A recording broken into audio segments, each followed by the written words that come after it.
Sometimes an easy phrase to band about, isn't it? Lost half of the dressing room, but most of the time half of the dressing room are behind the manager because they're not getting picked. Yeah. So what does this mean? How damaging is it? I'm actually quite shocked that it's come out, especially after the season that they had last season. When you think they got third place, they won a cup as well, and there was a lot of, stories around how happy the players were because there was discipline, there was, a camaraderie in the side that there hadn't been in previous years. But I think now we're seeing where they're not getting the results. Some players aren't playing. Some players that have been favoured in the past, like Varane, is not playing much games. We obviously know what's happening with Sancho as well. So I think that maybe those type of relationships have affected, how Erik ten Hag is seen in and amongst the dressing room. But at the same time, it's like we've seen this story with so many other managers at United. So I don't know whether it's something that is going to end here or how he's going to fix it. Yeah, he was brought in because he could provide the discipline that perhaps it was argued wasn't there before. But does it look like in performances that there's a fracture or a disconnect between what Ten Hag wants to do or is trying to get from his players and what they're actually putting in on the pitch? I think the game at the weekend against Newcastle is a prime example because you watch Newcastle and that's probably everything the Manchester United fans want their team to be. A team that are playing with desire, with a blueprint, that are playing for the manager and playing for their club and playing for the badge. And the Manchester United fans generally, I think there's been lots of spells over the last few years where they can't say that they've had that from the players. And for me now, we're just following the same cycle again. Louis van Gaal, I think they finished 3 places higher and got 6 points more than they did the season before when he came in. Looks like they're making progress. Then the season after, he's lost the dressing room. Jose Mourinho wins 3 trophies in his eyes. Season after, he's lost the dressing room. And we saw it with Solskjaer as well, where when he was there on a temporary basis, they were absolutely flying. They had that season where they finished second, albeit a long way off first, and it felt like progress was being made. And then the next season again, he's lost the dressing room. So this is the same pattern that keeps happening within Manchester United, year upon year.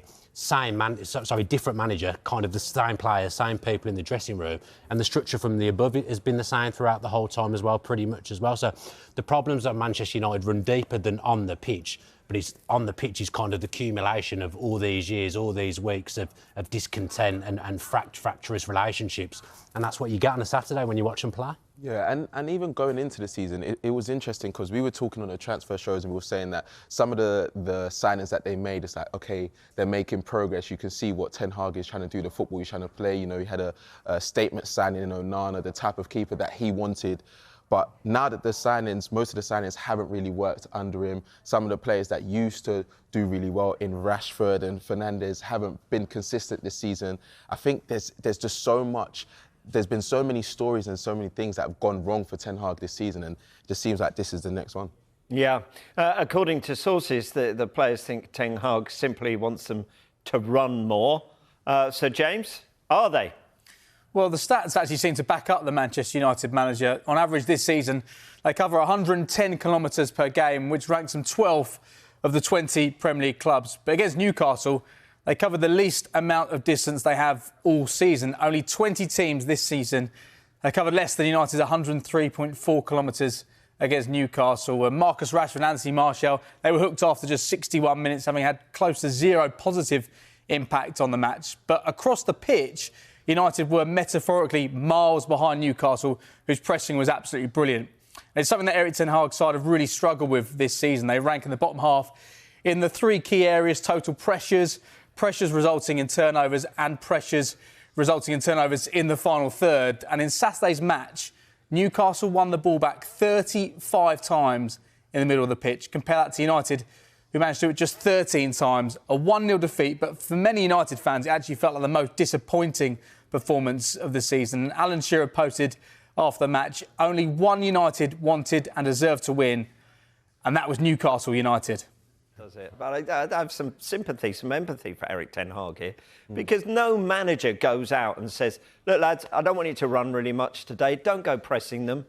Just take it easy. Don't bother tracking back either. You'd be saying those messages to him. Yeah. So what it is they're not carrying out those orders on the pitch here. But in some ways, the harsh reality of football is it's cheaper to get rid of a manager than it is to get rid of a whole squad, isn't it? Yeah, and it must be really confusing for him because in the game against Galatasaray, they actually played really well. Yes, they conceded 3 goals, but going forward, the team was really up for it. You could tell that that game meant a lot for them.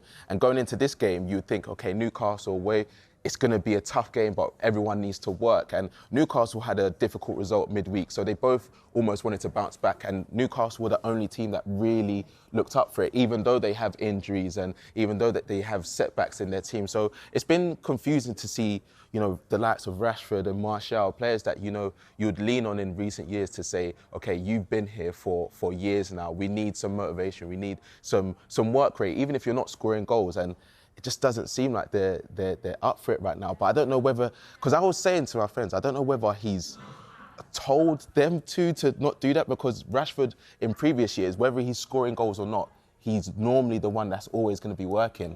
But it doesn't seem like he's doing that now. Do you not think like team selections and stuff and tactics are confusing though? Like Rashford playing on the right-hand side, we've all known for years that it's not really his most effective position. He's kind of been shoehorned in there to keep him in the team. But could you so drop that Garnacho can play. No, well, after no, the Everton game? you know, leave Rashford out. You know, he's off form at the moment. It's almost like they're trying to shoehorn too many people in. And I look at the team selection week on week with Manchester United.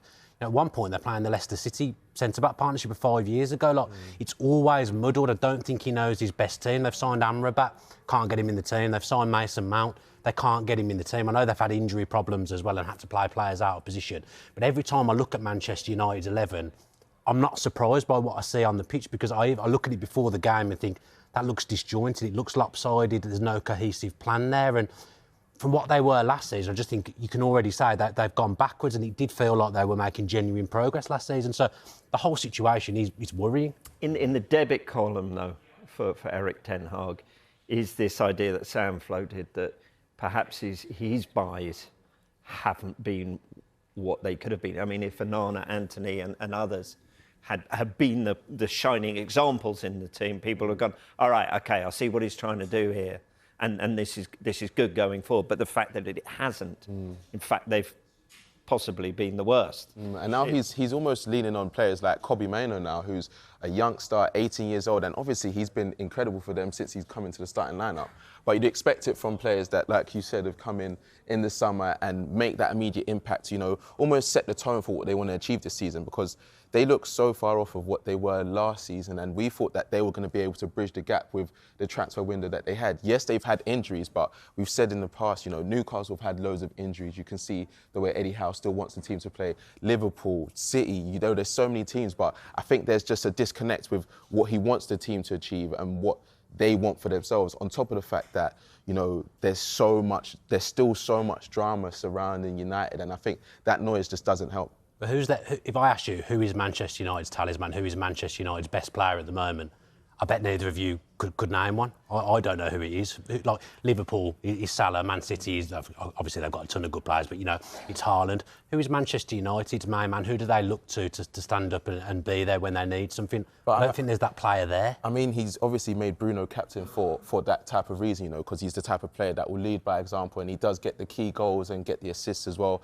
I think it's unfortunate for him that Højlund's getting all the goals in the Champions League and hasn't been able to replicate that in the Premier League. Rashford is not in form, but he is the type of player that normally is able to like pull them out of whatever they're going through. But because of these things that all happen at the same time, it's difficult for him. And when you're hearing, you know, the noise of they don't like running and stuff like that, last season they were doing the exact same thing, because we heard about Ronaldo talking about the amount of running they had to do when they lost against Brentford.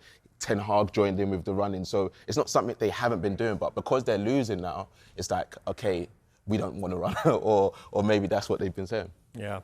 Instead of sing when you're winning, whinge when you're losing. Is that what it is? You'll be hoping that this bad run or continues, won't you, Sam? Because it's Chelsea next up tomorrow. James, what have you found out ahead of this one?